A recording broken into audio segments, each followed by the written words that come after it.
أعوذ بالله من الشيطان الرجيم. بسم الله الرحمن الرحيم. الحمد لله رب العالمين. وبه نستعين على أمور الدنيا والدين. والصلاة والسلام على أشرف الأنبياء والمرسلين وعلى آله وأصحابه أجمعين. Wala haula wala quwwata illa billahil aliyyil azim. Amma ba'du. Para bapak dan ibu sekalian, para jamaah kaum muslimin rahimakumullah. Sebelum kita lanjutkan pengajian kita ini, terlebih dahulu mari kita sama-sama membaca surat Fatihah untuk saudara-saudara kita yang saat ini sampai saat ini berada dalam keadaan sakit, khususnya Bapak Haji Muhammad Solihin, itu Ketua Takmir Masjid Al-Hidayah Jalan Raja Basa, Ketua Takmir, dan sekretarisnya Bapak Priyo Anggoro SH. Ini juga sama-sama sakit, sama-sama terkena stroke. Ya, ini ketua dan sekretaris bareng-bareng loro. Ya, kita doakan bersama semuanya saja, mudah-mudahan segera diberikan sembuh oleh Allah Subhanahu wa taala. Al-Fatihah. A'udzu billahi minasy syaithanir rajim. Bismillahirrahmanirrahim. Alhamdulillahirabbil alamin arrahmanir rahim maliki yaumiddin. Iyyaka na'budu wa iyyaka nasta'in. Ihdinas siratal mustaqim. Siratal ladzina an'amta 'alaihim ghairil maghdubi 'alaihim waladdallin. Para bapak dan ibu sekalian rahimakumullah, pengajian kita masih membicarakan tentang masalah hak-hak asasi manusia menurut Islam, ya. Ini bersambung sudah beberapa minggu yang lalu, ya. Sekarang kita sampai kepada masalah yang disebut dengan hak-hak kemerdekaan.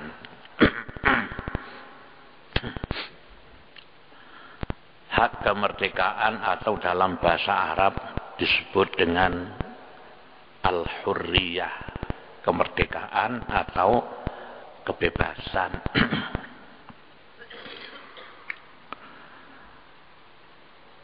Kemerdekaan itu ada 3 hal, ya.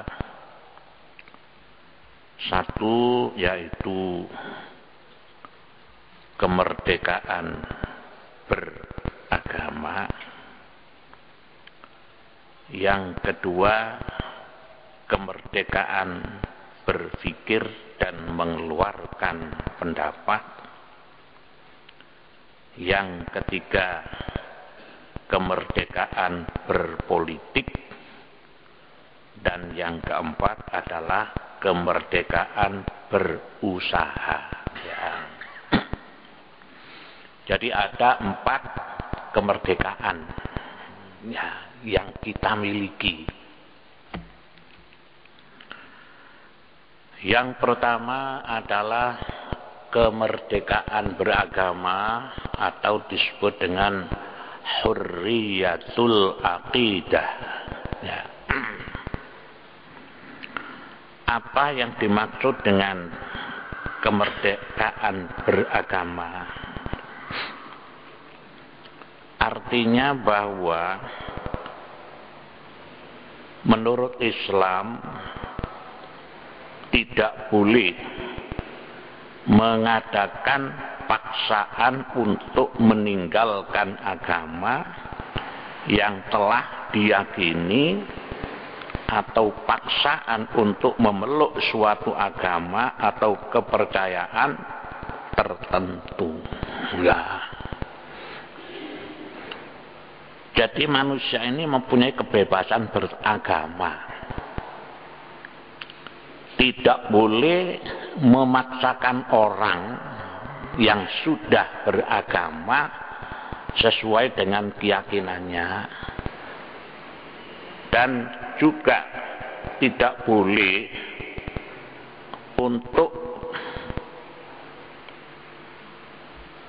tidak boleh mengajak orang untuk mengikuti agama dengan cara paksa.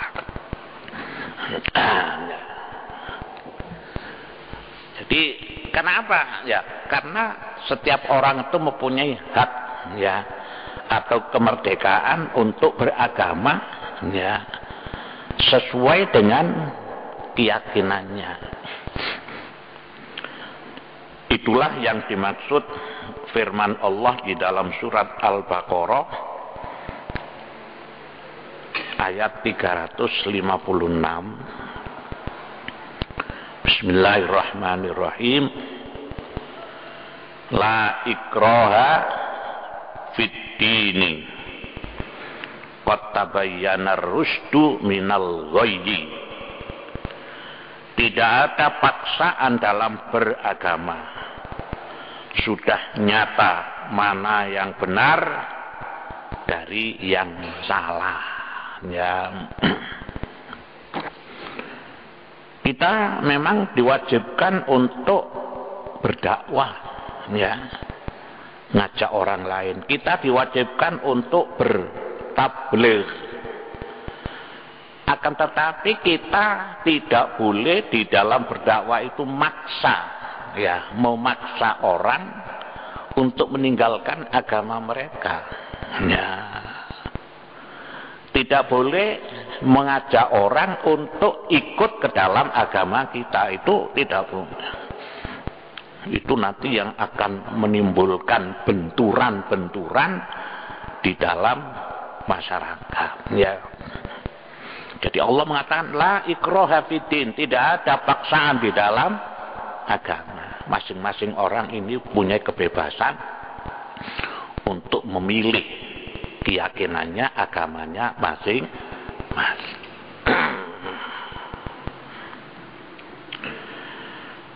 Kemudian di dalam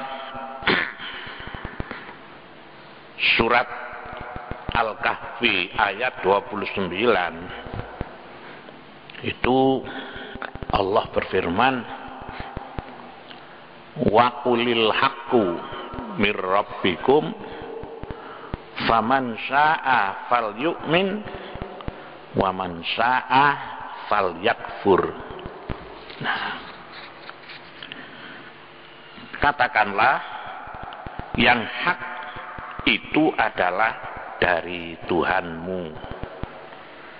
Maka barang siapa suka, bolehlah beriman, dan barang siapa yang tidak suka, bolehlah menjadi kafir. Itu kata Allah.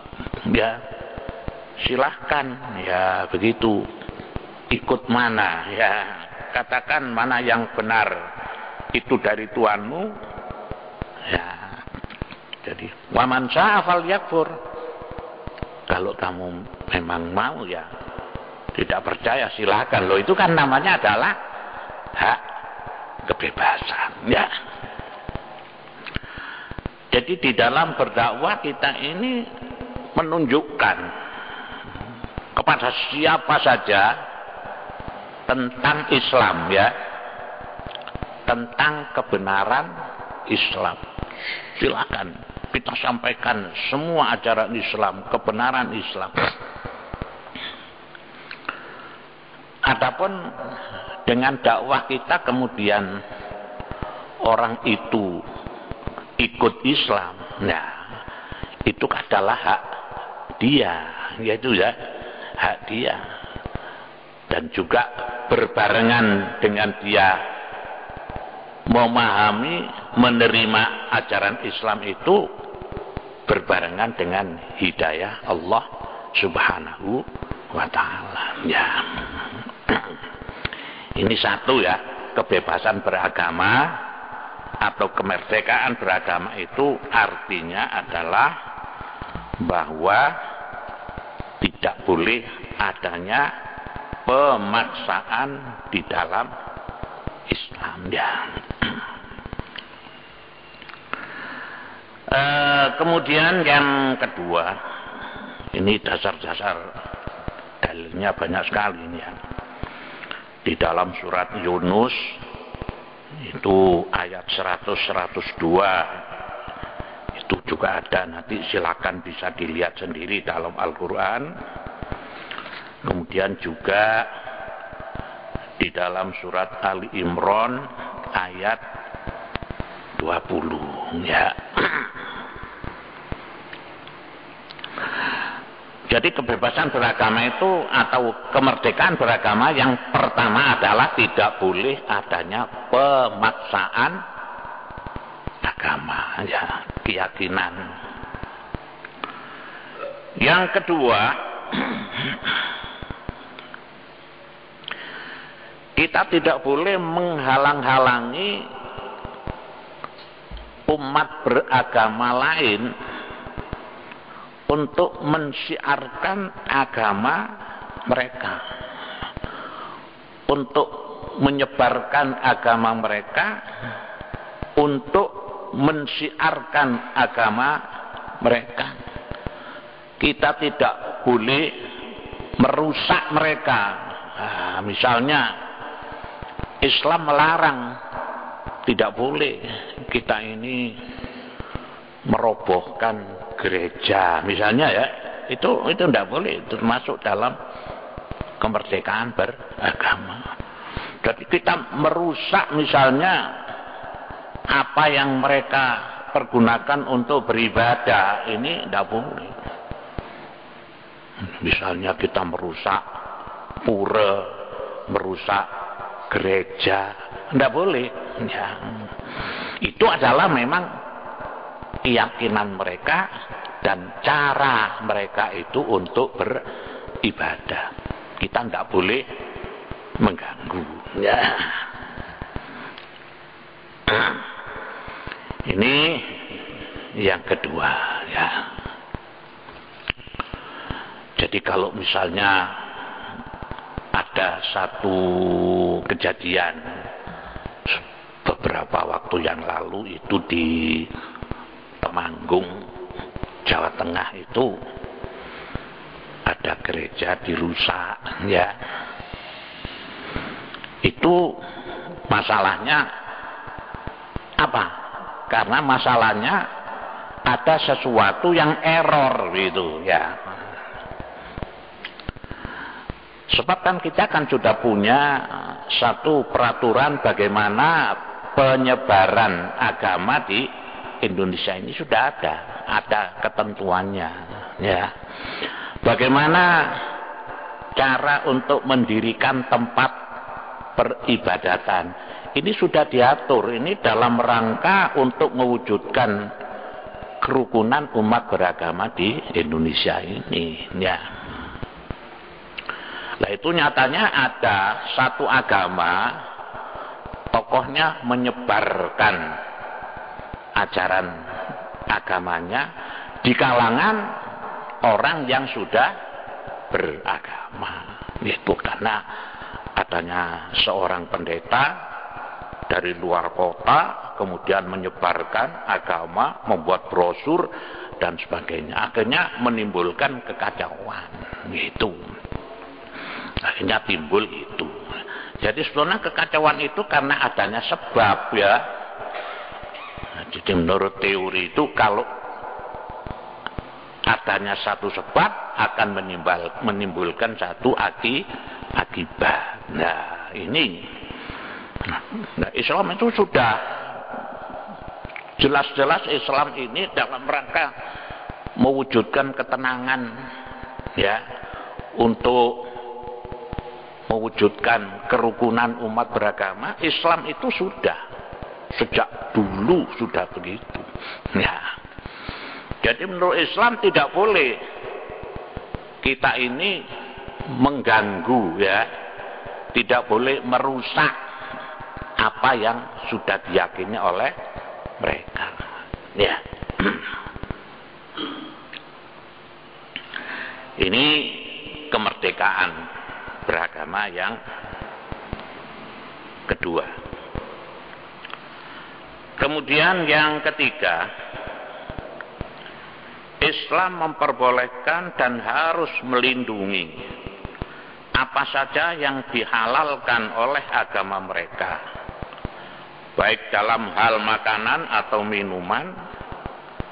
Sama sekali tidak diperkenankan adanya pembunuhan babi atau pelemparan minuman keras, sebab hal ini dihalalkan dalam agama mereka. Jadi apapun yang dihalalkan menurut agama mereka, ya, kita tidak boleh mengganggu. Ya, misalnya golongan agama lain itu menghalalkan babi, ya, menghalalkan anjing, ya, dan sebagainya. Apa yang diharapkan oleh Islam, mereka itu halal. Ya, kita tidak boleh mengganggu mereka. Biarkan mereka makan babi, biarkan. Ya, mereka makan anjing, ya, biarkan. Karena apa? Karena mereka itu mengakui, meyakini bahwa babi itu adalah halal. Nah, yang haram kan kita. Biarkan. Nah, jadi itu begitu, ya. Itu juga termasuk adalah karena kemerdekaan beragama.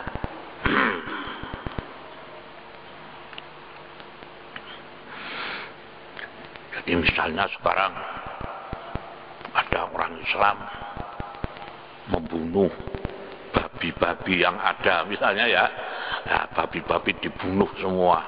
Nah, ini juga tidak boleh. Ya, karena babi itu dihalalkan menurut mereka, menurut kita adalah haram, ya. Misalnya ada restoran khusus babi, ya, kemudian kita rusak, ini juga tidak boleh, ya, gitu. Kemudian yang berikutnya, yang keempat,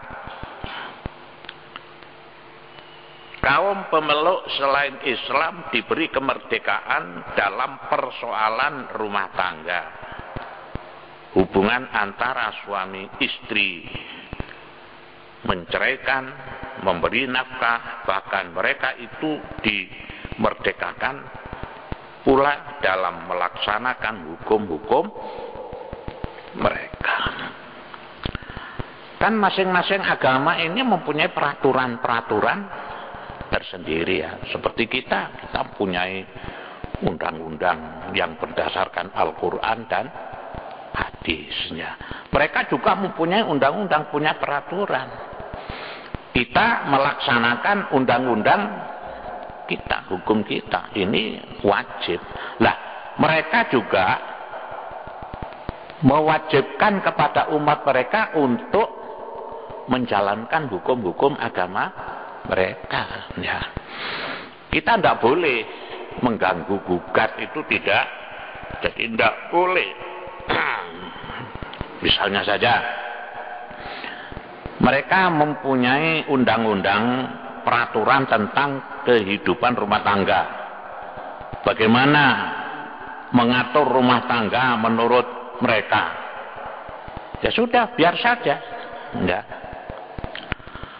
Ada satu agama itu yang sama sekali tidak boleh seorang suami menceraikan istrinya, itu tidak boleh, ya. Jadi apa? Sekali nikah harus tetap jadi istri selamanya, ya. Misalnya walaupun istrinya ini stroke, ya, walaupun istrinya gendeng, ya tetap tidak boleh menceraikan. Ya, keyakinan mereka ya. Karena yang mempersatukan dia antara suami istri itu adalah Tuhan. Karena itu yang bisa memisahkan hanya Tuhan. Ya silakan saja. Itu kan urusan mereka. Undang-undang menurut mereka. Kita tidak mencampuri ya. Misalnya ada agama lain tidak memperbolehkan poligami, misalnya ya, tidak boleh, ya. Tapi di dalam Islam kan boleh. Nah, kita tidak usah, artinya mengatakan bahwa mereka itu tidak manusiawi, misalnya ya. Ya ini, ya. Walhasil urusan mereka adalah urusan mereka, kita tidak boleh mengganggu gugat ya. Ini malah saya kemarin itu membaca satu majalah ya. Itu di daerah Malaysia namanya Kesultanan Kelantan. Di situ diberikan satu satu ketentuan oleh negara ya. Siapa saja orang laki-laki yang mau berpoligami ya diberikan tunjangan. Loh, kan enak tambahan ya. Ya. Jadi kalau di Malaysia, di Kelantan itu suami yang mau berpoligami itu malah diberi tunjangan. Ya.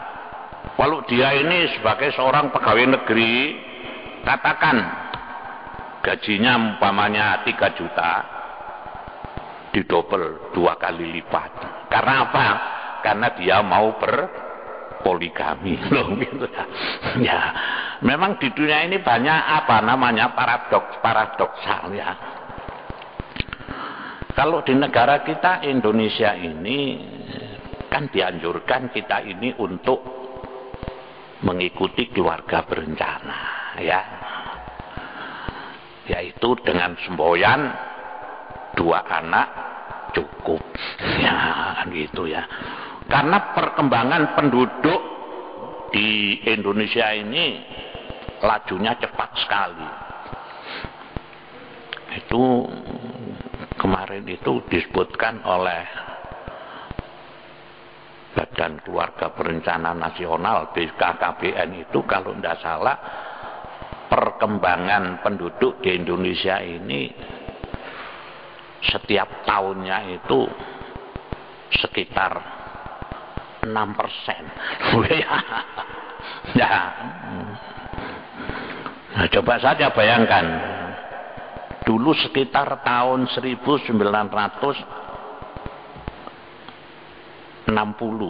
ya, 1960 itu penduduk Indonesia itu jumlahnya 60 juta ya.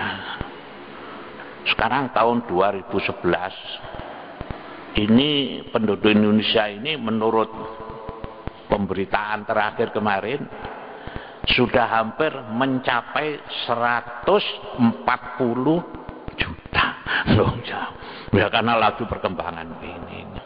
Sehingga sekarang digalakkan kembali keluarga berencana gitu ya.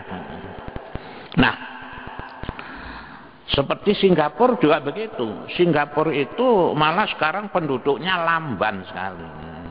Jadi lamban. Karena penduduknya ini perkembangannya lamban.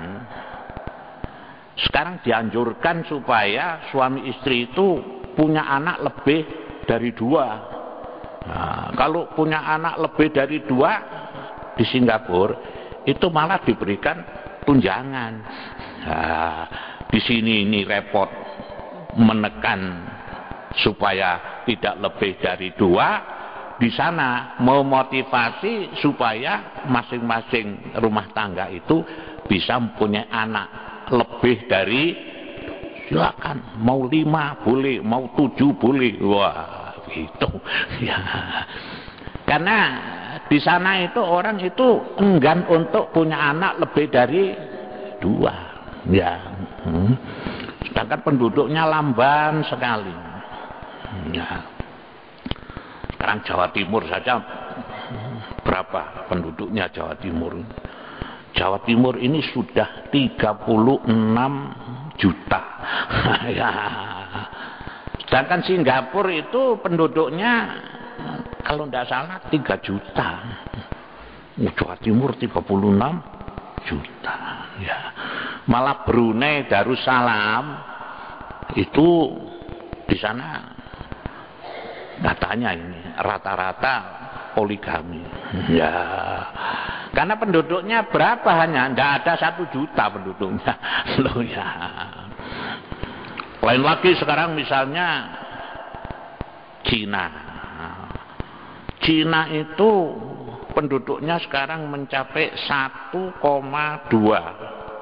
jatuh 1 miliar 200 juta ya. Nah di sana itu malah keluarga berencananya itu 1 anak cukup ya. 1 anak cukup. Kalau misalnya ada yang kebobolan ya, itu didenda, ada hukumannya ya. Kalau kenapa kok sampai kebobolan, nah kan begitu ya, itu kena denda. Jadi begitulah variasi di dunia ini, macam-macam orang itu. Nah sekarang di dalam Islam ini poligami boleh ya. Fankihu ma taba lakum minan nisa'i matna wa thulatha wa ruba'. Tapi ada lanjutannya, wa in kuntum fa in kuntum alla ta'dilu fawahidatan. Boleh poligami, tapi kalau misalnya tidak bisa adil ya 1 saja kan begitu ya. Ya. Kemarin yang buat heboh misalnya di koran itu ada wali kota baru menikah yang keempat ya, istrinya yang keempat usianya baru umur 19 tahun ya. Jadi wali kota istrinya 4 ya. Didemo oleh rakyatnya, jangan hanya ngurusi bini saja, urusi masyarakat. Sebagai seorang wali kota, bagaimana mengatur masyarakat ini? Kok ngatur dirinya sendiri kawin 4 ya. Ya dengan resepsi ya, ngundang pejabat semua itu begitu. Dia mengatakan wong Islam boleh ya, istri-istri saya semua juga membolehkan, mengizinkan saya nikah lagi. Loh itu ya. Itu ya itu. Nah, itu di dalam Islam memang peristiwa boleh, tapi dengan beberapa syarat-syarat ya. Sekarang ini malah kalau menurut undang-undang perkawinan ya, seorang itu mau nikah lagi ya, kan harus menghadap di pengadilan agama ya toh. Jadi menunjukkan bahwa istrinya itu setuju, itu harus di depan apa? Di depan hakim, buat surat pernyataan saya setuju suami saya nikah lagi kan gitu. Kemudian diperiksa, ini mau nikah lagi ini berapa penghasilannya kan begitu ya. Pak istrinya 2 kan penghasilannya berapa? Nah, cukup apa enggak? Nah, kalau cukup misalnya diperiksa kesehatannya ya. Boyoke didelok ya, apa boyoke iki boyoke wis bengkong sik rabi maneh ya gak ada beberapa syarat ya, ini yang diterapkan ya. Kalau dia sebagai seorang pegawai negeri maka harus ada izin dari atasannya ya. Siapa atasannya itu? Itu kalau saya perhatikan atasan langsung itu ya menteri. Ya, kalau guru ya dari Dignas ya harus ada izin dari menteri baru boleh. Ya. Jadi kalau ditinjau memang Islam ini membolehkan ya, membolehkan untuk nikah lagi tapi dengan syarat-syarat yang tertentu. Nah, jadi agama-agama itu mempunyai perbedaan. Kita tidak boleh menghalang-halangi. Ya, tidak boleh. Jadi silakan mereka mengatur rumah tangganya, ya. Tidak boleh cerai, ya sudah, biar memang itu peraturannya, ya begitu. Itu maksudnya kebebasan atau kemerdekaan beragama. Kemudian yang kelima, isi daripada kemerdekaan beragama, Islam melindungi kehormatan mereka, menjaga hak-hak mereka, bahkan lebih dari itu, yakni mereka diberi kemerdekaan untuk mengadakan perbantahan dan pertukaran pendapat dalam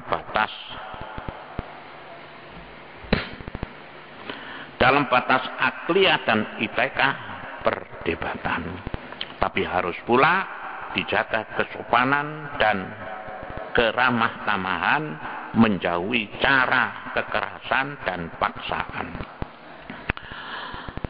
Jadi kebebasan beragama artinya apa?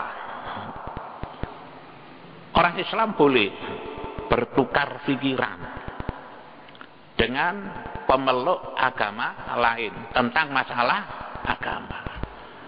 Ya, misalnya tentang masalah ketuhanan, ya misalnya tentang masalah surga atau tentang masalah-masalah syariah. Boleh kita bertukar pikiran dengan orang-orang selain Islam. Malah mujadalah. Artinya mujadalah itu artinya diskusi, berdebat. Boleh asalkan dengan cara-cara yang baik. Itu firman Allah di dalam Al-Quran surat Al-Ankabut ayat 46. Wala tujadilu ahlal kitabi illa billati hiya ahsanu illal ladzina zalamu minhum wa qulu amanna billadzi unzila ilaina wa unzila ilaikum wa ilahuna wa ilahukum wahidu wa nahnu lahu muslimun.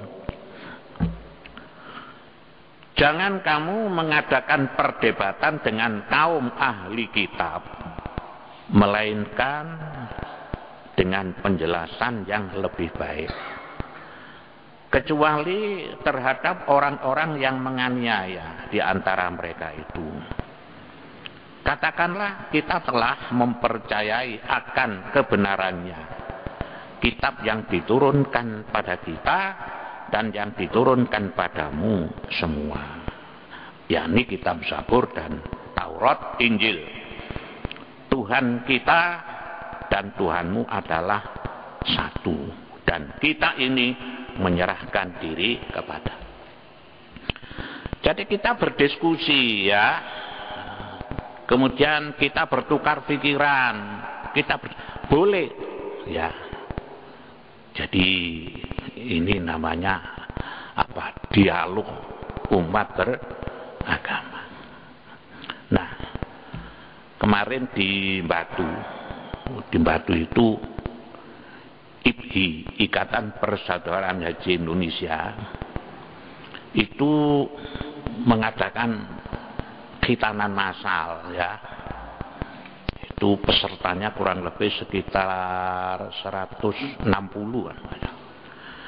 Dari peserta 160 itu ada 3 anak yang dihitankan itu dari keluarga Katolik. Ya. Jadi anaknya orang Katolik digital. Malah yang mengantarkan itu apa namanya itu, pastor apa namanya ya, pastornya mengantarkan ya, ikut disunat. Oh ya, kalau ditanya loh, ndak Islam kok sunat ya, loh di dalam agama saya itu juga ada sunat untuk melindungi kesehatan, gitu ya. Jadi ya begini ya.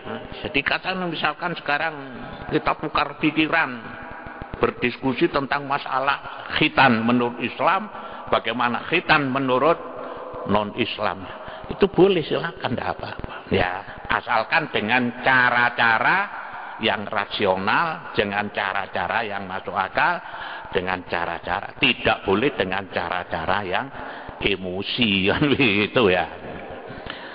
Jadi begitulah ya, kalau betul-betul diterapkan prinsip-prinsip kemerdekaan beragama di Islam ini, kita tidak ada masalah hidup di masyarakat ini. Nah, seperti kita nih ya, Masjid Jami ini katakanlah kan berdampingan dengan gereja, ya loh. Hanya apa namanya, ada dileti satu, ya. Tadi kan, ini kan selama ini berpuluh-puluh tahun kan tidak ada masalah, ya loh. Karena apa? Orang Islam ini memahami bagaimana mewujudkan prinsip-prinsip kerukunan umat beragama. Kalau Jumatan, mobil-mobil parkir ya, jamaah Jumat ya ada di depan gereja. Kalau Minggu juga ya dong, mobil mereka banyak yang diparkir di depan. Ini tidak ada masalah, dan memang begitu itu dibenarkan menurut Islam. Jadi ya, jadi di dalam Islam itu tidak ada apa yang disebut dengan radikalisme, ya, radikal Islam itu. Jadi Islam itu begitu ya. Saya kan memang juga tidak pernah ke Timur Tengah, tidak pernah. Hanya adik saya itu lama ada di Uni Emirat Arab ya, di sana 9 tahun. Saya ngomong-ngomong tanya, di sana kan Uni Emirat Arab kan orangnya Arab semua ya. Nah, di sana juga gereja-gereja juga banyak di sana. Jadi kalau di Uni Emirat Arab yang Kristen juga orang Arab kan ya. Sama di Mesir ya, di Mesir juga banyak. Mesir dengan Indonesia ini jumlah umat Islamnya banyak Indonesia. Kalau di Indonesia itu 90%, di Mesir itu hanya 80% ya. Tapi di sana rukun. Karena apa?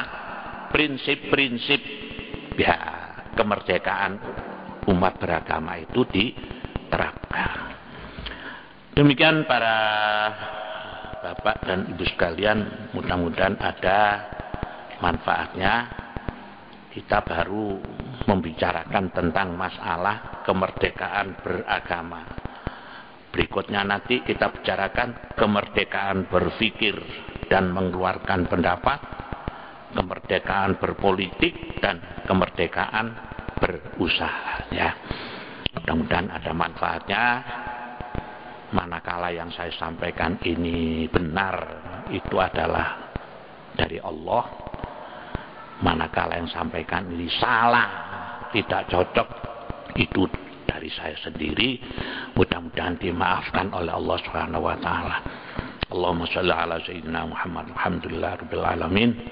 Rabbana la tuzigh qulubana ba'da idh hadaitana wa hab lana min ladunka rahmah innaka antal wahhab. Rabbana atina fid dunya hasanah wa fil akhirati hasanah wa qina adzabannar. Subhana rabbika rabbil izzati amma yasifun wa salamun alal mursalin walhamdulillahi rabbil alamin. Assalamualaikum warahmatullahi wabarakatuh.